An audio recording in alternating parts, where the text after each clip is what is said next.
Hey guys, good afternoon. Jesse Elder here with NSC Marine. Today we have a special guest with us. Super happy to have him here, Mr. Game Warden Matt Kirchhoff, here with the Georgia Department of Natural Resources Law Enforcement Division, and we're super happy to have him here. Thank you for being here, brother. Thank you. Yes, sir. We got Matt here today to kind of educate us on some things because we're learning. There's new legislation constantly coming down from the Capitol. We need to stay updated on that stuff, and here we're out here in the boat business and on Lake Hartwell. We deal with these guys a lot, and they're out here doing a great job and keeping us safe and make sure that all of our customers are educated and know, the right thing to do, the right thing to have in their boat at all times to make sure these guys don't have to write you a ticket and make sure you're safe and all at all times. So, Matt, thanks for being here, man. How long have you been with DNR? Coming up on 3 years now. 3 years. You've been a game warden for 3 years. Sweet. You like it? Pretty good time. Enjoy it. That's right. Yeah.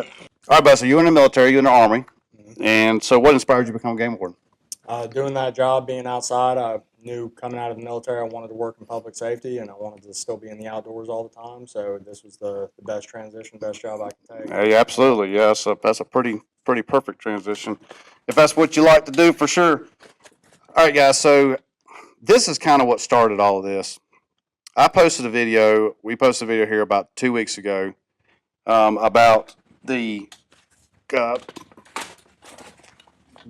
these bad boys right here, the inflatable life vest. So, formerly under Georgia law, if this is all you had in the boat and you was not wearing it, then you didn't have a life jacket. By law, you considered you did not have a life jacket. So we posted that video, just make sure people knew about that. And I was corrected that Georgia legislature has changed that law. They have. So I got a call that said, "Hey man, I think they changed the law." And I said, "Really?" So I'm blessed to have Matt's phone number here. So I just called him up and I'm like, "Hey dude, is this true?" And he's like, yes." So Matt, can you kind of explain this to us? So I can. we're good to go now, right? Good to go. So the law used to be that it has to be Coast Guard approved PFD of type 1, 2, 3, or 5 for every person on board, Right. provided that a type 5, which would be like the inflatable that you have and the type that we wear every day patrolling, Yeah. they had to be worn and securely fastened to be able to satisfy that requirement. Right. So if it wasn't on your person and fastened, then it didn't count towards the number of PFDs for the persons on board. Right. In 2022, legislation amended that, so now it just has to be a Coast Guard approved personal flotation device for each person on board. So See, as long as that's on the boat, you'll be good to go. so that's awesome. So you can take all of our tournament guys. We can fit more tackle in our boats now. Like we all need more rods and tackle, but we can now fit more tackle. So we can take our big orange life jackets out. But there's nothing wrong with having an extra life vest. No, not at all. I'd always recommend to have more than just one for yourself. And right. I mean, obviously, we're also going to recommend that you wear it if you can. And absolutely, yeah. And look, I mean, just being honest, guys. These things are expensive. They're very expensive, but they're not 100%. They're just not. Right. They're not 100% reliable. We're wearing a standard, a good standard life jacket that fits you well, that fits you perfectly, because y'all check for that too, especially with young children and everything too. Yes, sir. So the life jacket's got to fit. It can't just be something stuck around your neck or something like that, because if you slip out of it or hit the water going at a high speed, you're gone. So nothing wrong with wearing the standard life jacket, guys, but I just had to come on here and eat crow. That they did change the legislature. They changed that law, so everybody's good to go now. So there you go. Thanks, Matt, for correcting us on that. Now, speaking about life jackets and everything, and we've had some tragedies on Hartwell this summer, and I think we've had several across the state. Yes, involving boating safety and some unfortunate events. I mean, can you kind of just let the public know that they don't keep up with it like you guys do? What we've seen this summer in Georgia on our waters, and what we can do to prevent it. Okay. 2023 summer, so that's last fiscal year, there were 120 boating incidents in the state of Georgia and 44 drownings. This summer alone on Hartwell, we've had 2 drownings and 1 fatal boating incident. I'll say that in the investigations for all those boating incidents and drownings and everything, alcohol is the most common contributing factor to those. Yep. And that's, you got to have a safe, sober operator. That's That's right. our That's right. recommendation at all times for that. So. Yep. Boating, being in these boats now, man, it doesn't matter what kind it is, but the horsepower, the stuff we got now, and I don't care if really don't care if it's a John boat. Water and alcohol don't mix. I mean, That's right. you start doing, you get a little bit too brave, start doing some stupid stuff, and it just don't mix because life can be changed in a split second. Change the rest of your life. So Well, and that's we recommend everybody wear their life jackets too, because even somebody that consider themselves to be a good swimmer, you never know what conditions might be that day. That's They right. could be dehydrated. Yep. Water could be colder than they think it is and shock them when they get in the water and everything else. Exactly. And so even someone that's a good swimmer can be susceptible to drowning. Guess what? Somebody told me one time all it takes is one breath. You get one breath of water, one breath, and you take in that water. It's it. It changes everything in a split sec. Panic. That's right.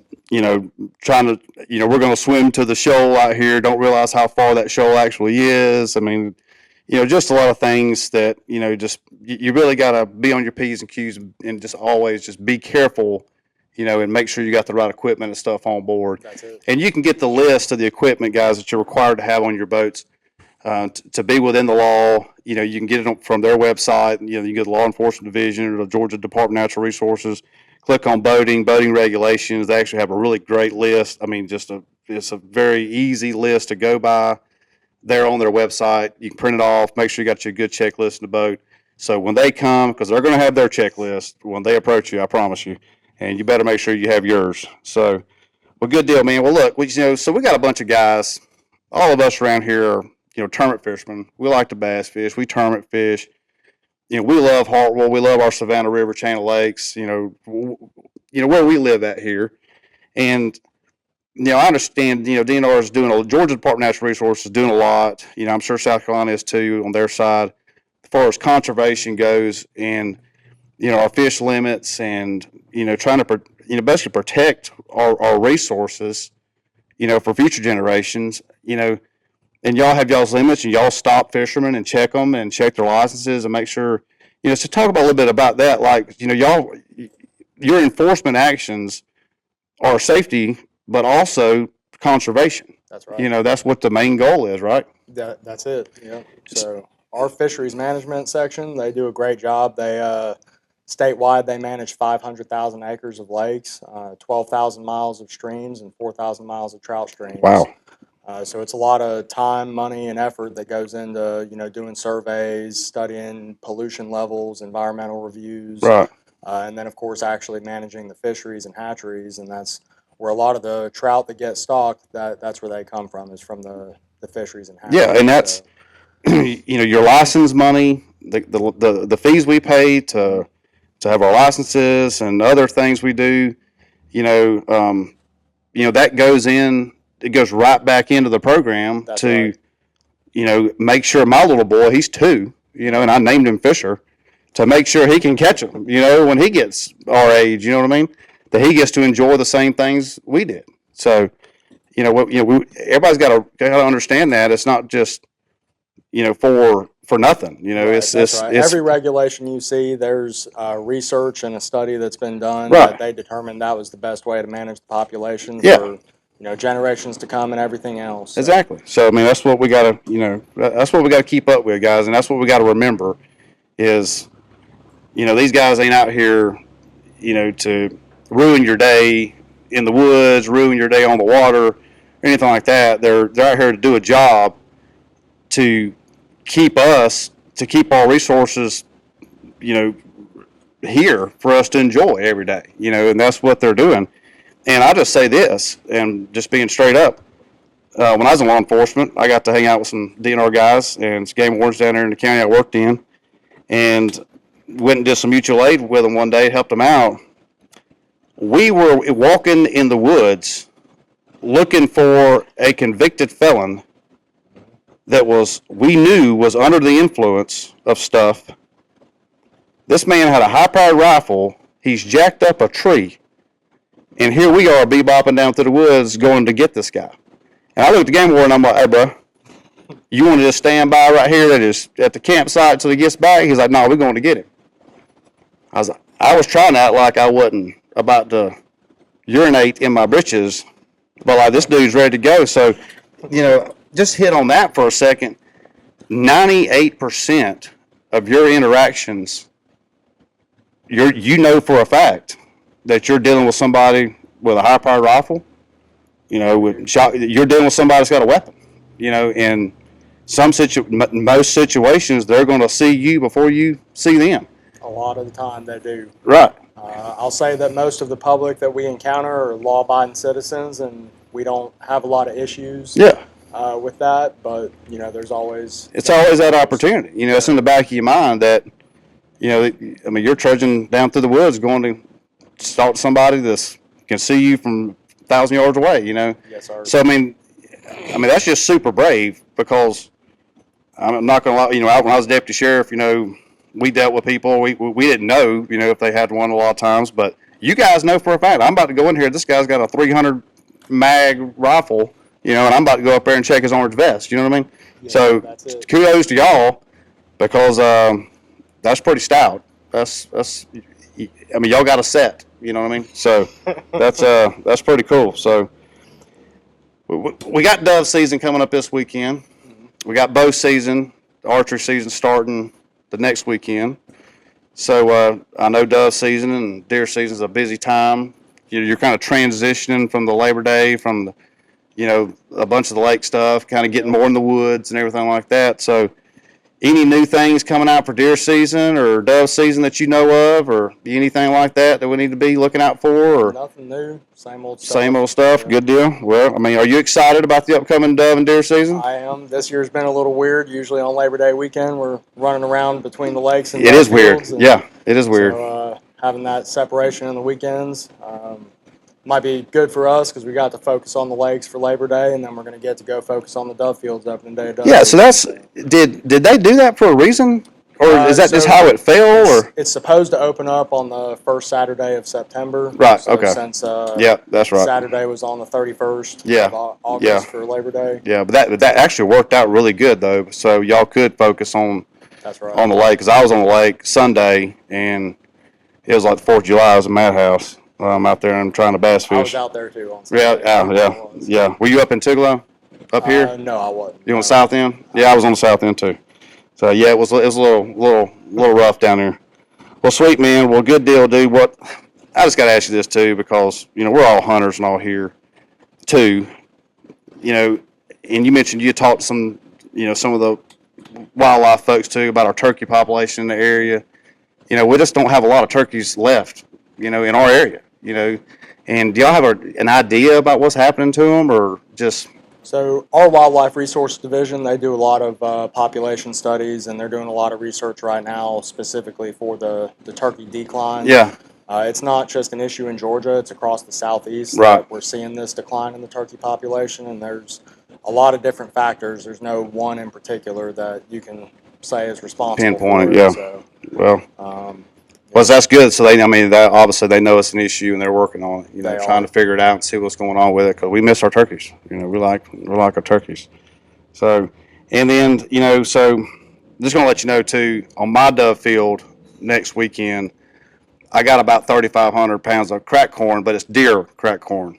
Yeah, it's not, and the millet is deer millet, and the weed is deer weed. Where's your dove field again? Don't worry about that. It's just, but it's deer. It had deer on the bag. You know what I'm saying? So, Yeah. all right. So talking about new legislation and boating safety. So the legislature, you were telling me earlier in the office there that there's a new 200-foot rule that we really need to be mindful of. Can you kind of explain that to everybody so everybody knows what's up? Yeah, so the 200-foot rule that came out last year, it applies to wakeboarding and wake surfing. So if you're engaged in those activities, you can't do that within 200 feet of any moored vessel, docks, piers, pylons, basically any structure in the water, and then any shoreline adjacent to full or part-time residences and public use areas. So that's like boat ramps, swimming areas, marinas, stuff like that. And as far as wakeboarding is concerned, it's with or without foot bindings on the board. Wake surfing, it's with or without a pole rope. And then if you're creating a surfable wake, so that's with or without a person on it. If it is a surfable wake, then you can't do that within 200 feet of any structure that I listed. So if you're not surfing but that boat is still making a larger than normal wake to where it could be considered a surfable wake, they can be charged. Like you can charge them. You can stop them and hey, I need to see some ID. Yes, sir. Get them charged. So big thing, guys, right there. That is a big deal. We have a lot of larger boats up here, glass boat stuff that we use for towing, that our customers use for towing, wake surfing, and stuff like that. So that is a big deal. Yeah, you really need to be mindful of that because these guys are out there. And you mentioned earlier that the education phase has coming to an end. It is. So that means the ticket writing is getting started. So education is going away. He's educated you. You have been educated here on this video. So now it's time to make sure you're obeying that law and being careful about everything. But so we really appreciate it, man. We really appreciate you coming here and everything. So so we really appreciate you being here, Matt. Man, really thanks a lot. Game Warden Matt Kirchhoff, and he's over the Franklin County area. He's over the Northeast Georgia area here. So you'll see him in the woods and on the lake. And we really appreciate you coming here. And if you guys ever have any questions or anything like that, feel free to reach out to us here at Tennessee Marine. We can get you in contact with Georgia DNR, and it's best just to ask them straight up and be educated and know and not have to ask for forgiveness when you see them in the woods or on the water. So thanks again for you being here, brother. I really appreciate you. Absolutely, man. Come back anytime. More than welcome anytime to hang out with us. And we appreciate you guys watching. And if you have any questions or anything, feel free to reach out to us. And thanks again. I'm Jesse Yoder with Tennessee Marine.